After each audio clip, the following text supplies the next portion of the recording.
Jamaah, alhamdulillah. Alhamdulillah buat jamaah yang baru bergabung. Hari ini kita sedang membahas tema ujian perasaan. Masya Allah, langsung aja Ustadz Maulana, pertanyaan aku yang tadi udah janji loh mau jawab sekarang. Iya, sebenarnya saya mau jawab gimana gitu ya. Iya, aku ulang lagi kali pertanyaannya biar jamaah yang baru bergabung tahu ya. Mertua kalau terlalu ikut campur urusan rumah tangga anak tuh seperti apa Ustadz? Nah istri tuh harus bersikap seperti apa? Silakan Ustadz Maulana. Bismillahirrahmanirrahim. Kembali saya izin sama Ustaz Air sama Ustaz Sam. Apalagi jamaah yang lagi nonton di rumah, yang rumah tangganya lebih berpengalaman daripada saya pribadi yang alhamdulillah udah kelar pernikahan saya sama almarhumah, tapi masih melanjutkan amanah dari beliau. Baik, mohon izin, maaf tanpa menggurui kepada semua mertua yang sudah menikahkan anaknya. Siapapun, mertua laki-laki, mertua perempuan, mertua dari orang tua daripada laki-laki atau orang tua dari sisi perempuan, tolong tidak usah ikut campur lagi. Sekali lagi, tidak usah ikut campur lagi. Karena kalau orang tua dari sisi wanita, saya nikahkan kamu dengan anak perempuanku yang bernama ini. Nah, berarti sudah dilepas.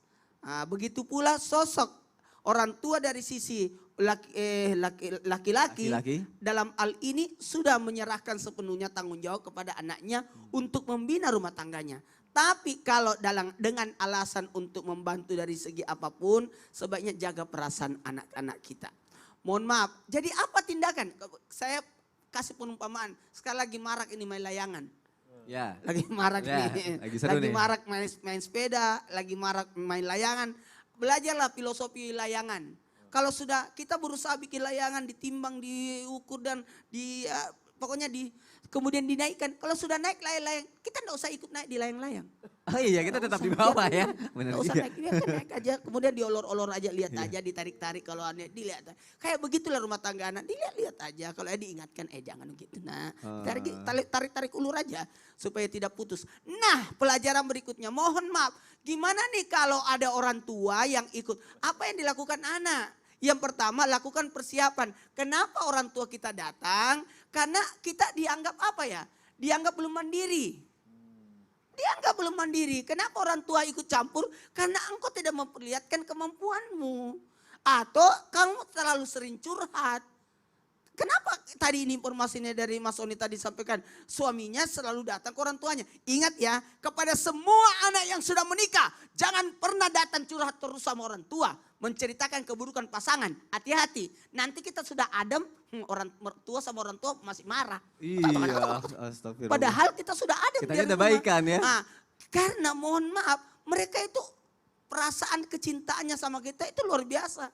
Mohon maaf tanpa menggurui, jadi anggap kalau orang yang sudah berkeluarga, betul kita tidak menikahi artinya satu orang, tapi kita menikahi keluarganya.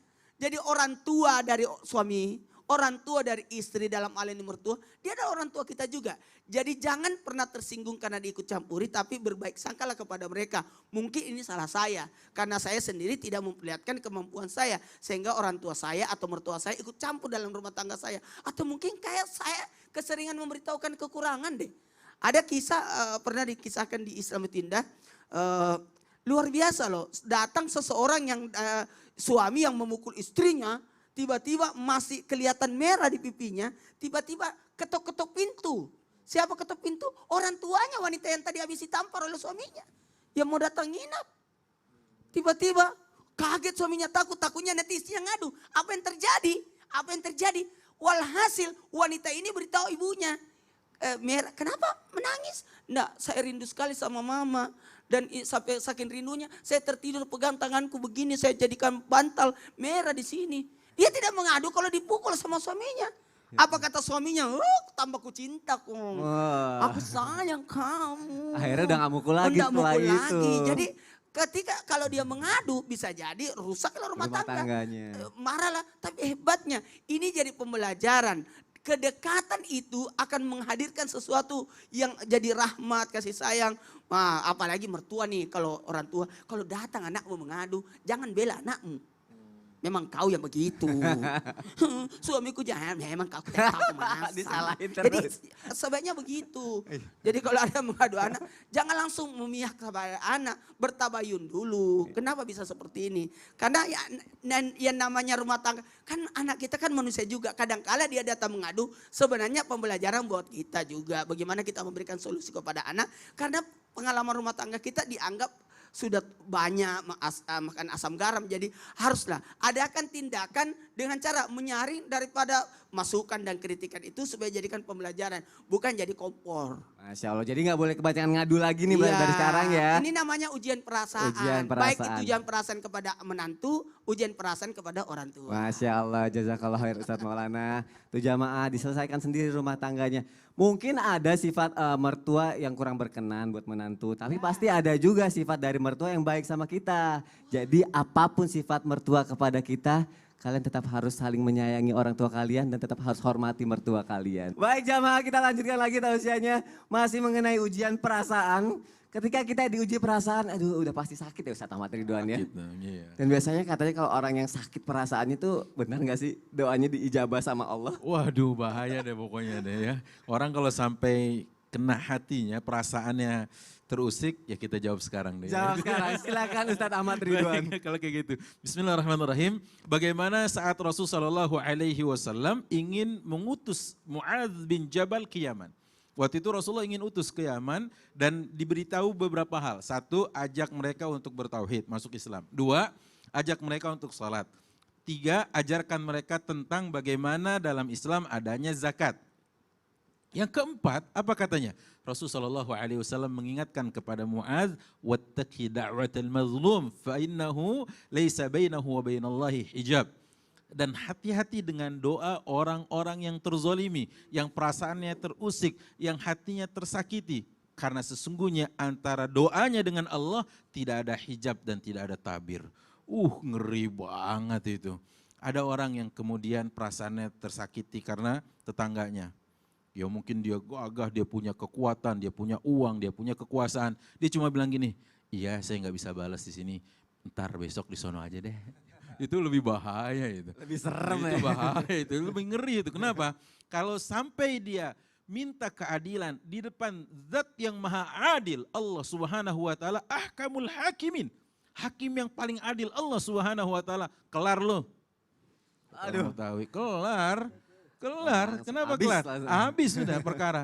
Kenapa? Kalau orang yang terzolimi itu nggak pandang agama soalnya.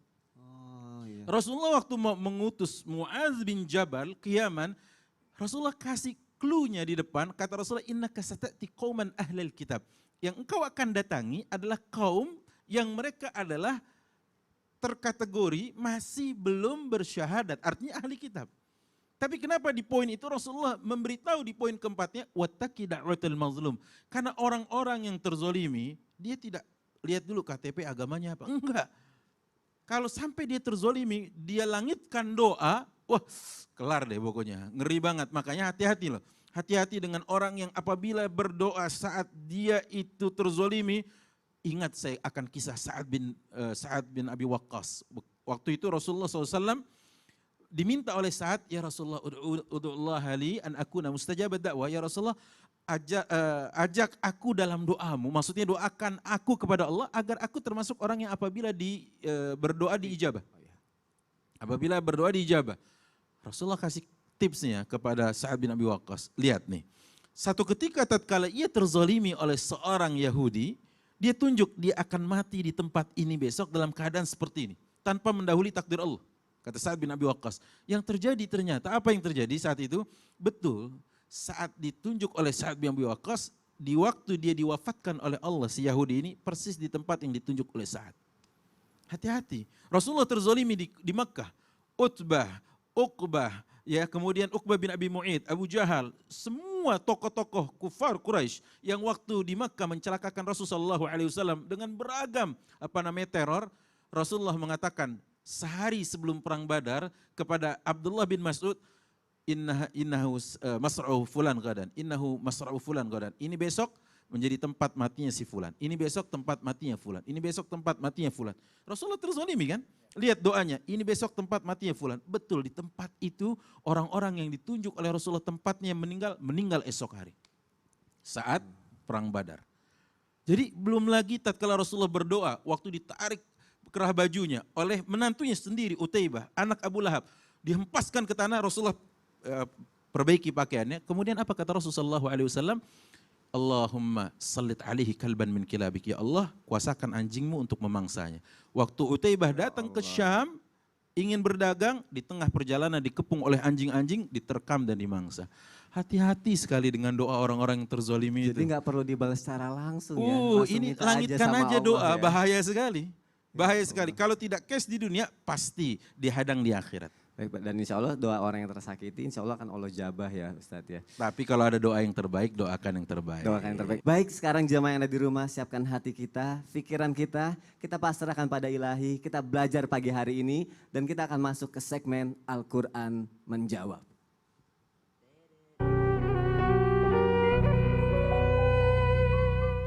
Silakan Ustadz Syam, silakan Ustadz Ahmad Ridwan.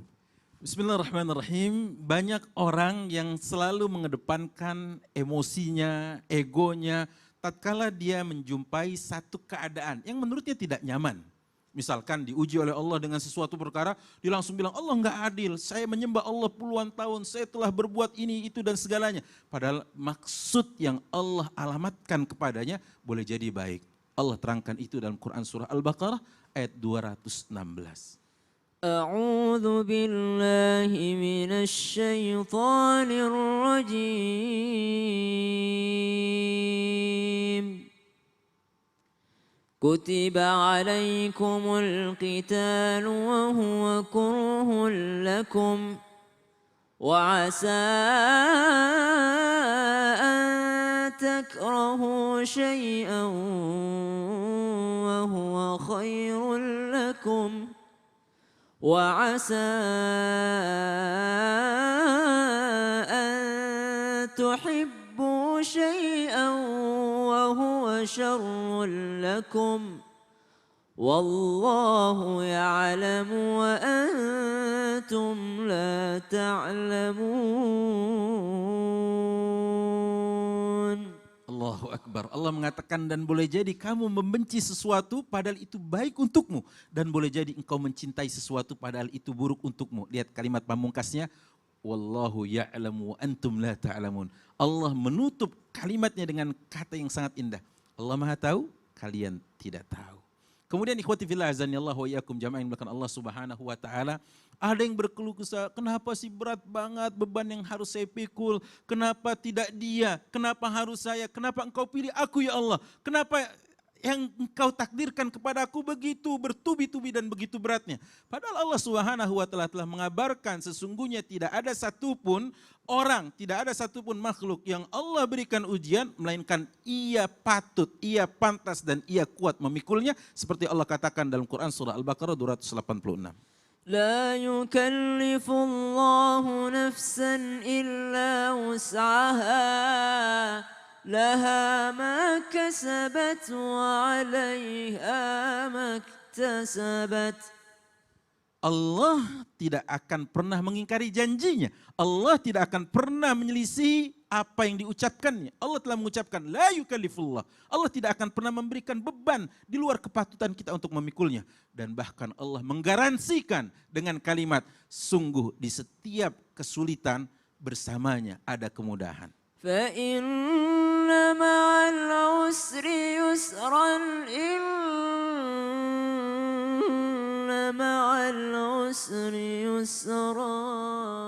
Dua kali Allah ulang kalimat itu, padahal satu kali saja sudah cukup. Dan di dalam kalimat ini juga Allah hadirkan adawatut taukid, inna, yang artinya adalah sesungguhnya.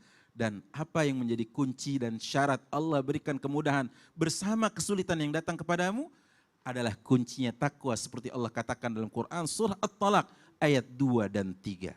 ومن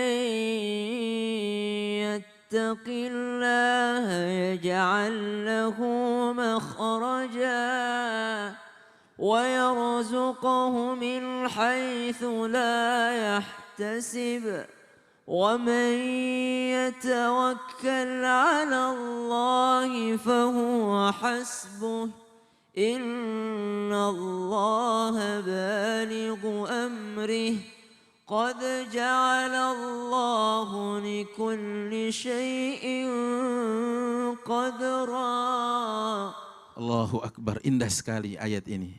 Allah menggunakan kalimat man, wa may yattaqillah. Man di sini tufidul umum, umum maksudnya. Anda orang Arab, Anda orang Indonesia, Anda berasal dari benua Afrika, Anda berasal dari benua Amerika, Anda berasal dari Australia, Anda dari manapun, Anda yang sedang di udara, Anda yang sedang di darat, Anda yang sedang di lautan. Wa may yattaqillaha yaj'al lahu makhraja. Siapapun yang bertakwa kepada Allah, Allah berikan solusi dari semua permasalahan hidup, dari semua kesulitan, dari semua himpitan, dari sebuah kebuntuan, Allah berikan jalan keluar. Wa may yattaqillaha yaj'al lahu makhraja wa yarzuqhu min haitsu la yahtasib. Ini yang menarik sekali. Kenapa? Karena Anda diberikan rizki dari arah yang Anda tidak duga. Jangan pernah mendikte Allah, jangan pernah melakukan fait accompli terhadap keputusan Allah. Jangan pernah mengatakan ya Allah, ya Allah, ya Allah. Jangan. Bisa jadi Allah ingin mengurai A dari Z dulu, kemudian menuju L, baru ke A. Bisa jadi karena Allah yang maha tahu semua urusan terhadap hamba-hambanya. Masya Allah, jazakallah khair Ustadz Ahmad Ridwan, iya. jazakallah khair Ustadz Syam. Nah sebelumnya saya mau nanya lagi nih sama Ustadz Syam. Kadang kita sebagai manusia sering banget ngeluh kalau terus-terusan dikasih ujian. Padahal ujian-ujian para nabi dan Rasulullah itu mungkin jauh lebih berat ya daripada kita. Nah ada gak sih Ustadz kisah zaman para nabi dan Rasul terdahulu yang pernah diberikan ujian perasaan yang amat sangat berat oleh Allah Subhanahu wa Ta'ala? Mohon penjelasannya Ustadz Syam. Bismillahirrahmanirrahim. Nabi Adam alaihissalam itu cinta sama semua anaknya. Punya anak Qabil, Habil. Habil ternyata ketika diuji sama ayahnya dimintai kurban, diberikanlah ternaknya yang terbaik. Kemudian Qabil ternyata ketika diuji diminta untuk berkurban untuk Allah, diberikan yang namanya tanaman yang kurang baik. Ternyata penilaian mereka berujung daripada ketika Nabi Adam alaihissalam menjodohkan kawin silang gitu dari antara Qabil dan Habil. Ya, Qabil bersama dengan kembarannya Habil dan Habil bersama dengan kembarannya si Habil. Sedangkan Qabil ternyata tidak terima karena kembaran si Qabil ini agak lebih cakep dibandingkan kembarannya Habil. Akhirnya apa yang terjadi? Pokoknya saya nggak terima gitu. Dibunuhnya bertengkar padahal Habil ini kuat orangnya, kuat. Dibunuhnya itu pas lagi tidur, lagi istirahat di bawah pohon, langsung diambilkan batu besar, dilemparkan kepada Habil. Dalam riwayat disebutkan demikian. Dan setelah itu kembali kepada ayahnya. Tahu nggak jamaah, ternyata masa antara Qabil dan masa antara burung gagak itu datang memberi contoh menguburkannya itu bertahun-tahun lamanya. Berarti Nabi Adam alaihissalam itu ujian perasaannya berat banget. Nanya, kok Habil nggak pulang-pulang ke rumah? Kemana Habil ini? Dia udah mulai nanya Qabil pura-pura nggak tahu. Dan pada akhirnya Qabil pun mulai resah. Wah, nanti pada akhirnya ayahku akan menemukan bangkainya gitu kan, menemukan mayatnya. Akhirnya barulah pada saat itu dia menguburkan kakaknya. Apakah Nabi Adam pada saat itu tidak diuji perasaannya? Diuji perasaannya, anak meninggal dunia, oh lebih sakit banget. Kemudian ujiannya apa lagi? Semua nabi-nabi diuji perasaannya. Nabi Nuh alaihissalam, orang-orang yang dikasihinya, orang-orang yang didakwahinya, seiman dengan dia naik ke atas kapal. Binatang pun diselamatkan sama Nabi Nuh. Saking tingginya kasih sayangnya, burung-burung pun diberikan satu lantai khusus untuk burung, lantai paling atas untuk kapalnya. Tapi ternyata ada anaknya yang tidak ikut. Bayangin, kita nyelamatin orang, binatang pun kita selamatin, anak kita nggak selamat gitu. Lalu dikatakan itu bukan keluargamu dalam Al-Quran. Sesungguhnya dia itu bukan keluargamu. Istrinya pun tidak ikut. Siapa lagi? Nabi Lut, ya Allah.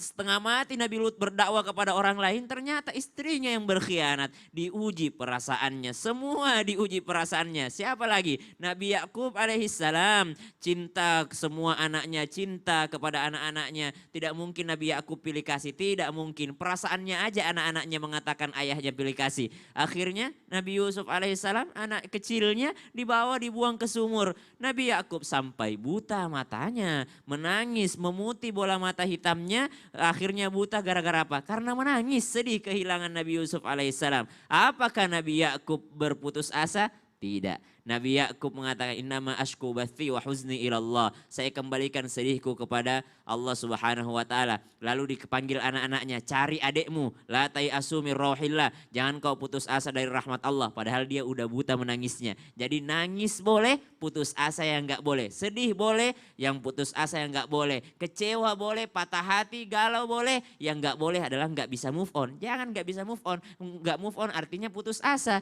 Harus bisa move on daripada keadaan-keadaan yang terjadi, dari ujian-ujian perasaan yang Allah berikan. Banyak sekali. Nabi Yusuf alaihissalam terpisah dengan ayahnya. Apa enggak sedih? Oh, sedih. Ayahnya aja kehilangan anaknya sedih. Apalagi sang anak sendirian di bawah sumur gitu. Jahat banget abang-abang gue gitu kan. Dipisah sama ayahnya, diambil, dijadikan budak, dijual, dipanggil ke suatu tempat. Bayangin itu dimanfaatin sama awalnya sama si menteri itu kan, dimanfaatkan. Jangan kau ganggu kamarnya, suatu saat dia akan bermanfaat bagi kita. Berarti seakan-akan ini anak, ayo kita manfaatkan anak ini. Pada awalnya seperti itu. Namun ternyata Allah berkata lain. Lihat, seandainya kita mau bernegatif thinking sama Allah, tega banget Allah gitu banget sama Nabi Yusuf alaihissalam. Tapi ternyata cara Allah mengangkat derajatnya seperti itu. Sampailah di Mesir ini, Bani Israel ini kan.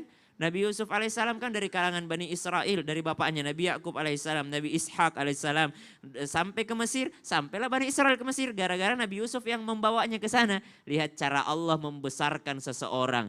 Dari ujian perasaan inilah, Masya Allah, Allah menyelamatkan kita. Belum lagi Nabi Muhammad, belum lagi Ulul Azmi. Ulul Azmi, Nabi Musa, semua itu lebih keras lagi ujiannya. Tadinya aku pengen nanya, kenapa padahal kan seorang nabi harus diuji? Apakah tadi cuma karena pengen diangkat derajatnya doang Ustadz Syam? Diangkat derajatnya dan memberikan pelajaran kepada kita. Kalau Nabi aja yang dekat sama Allah ujiannya begitu, apalagi kita yang selalu menjauh dari Allah. Itu dia, Masya Allah.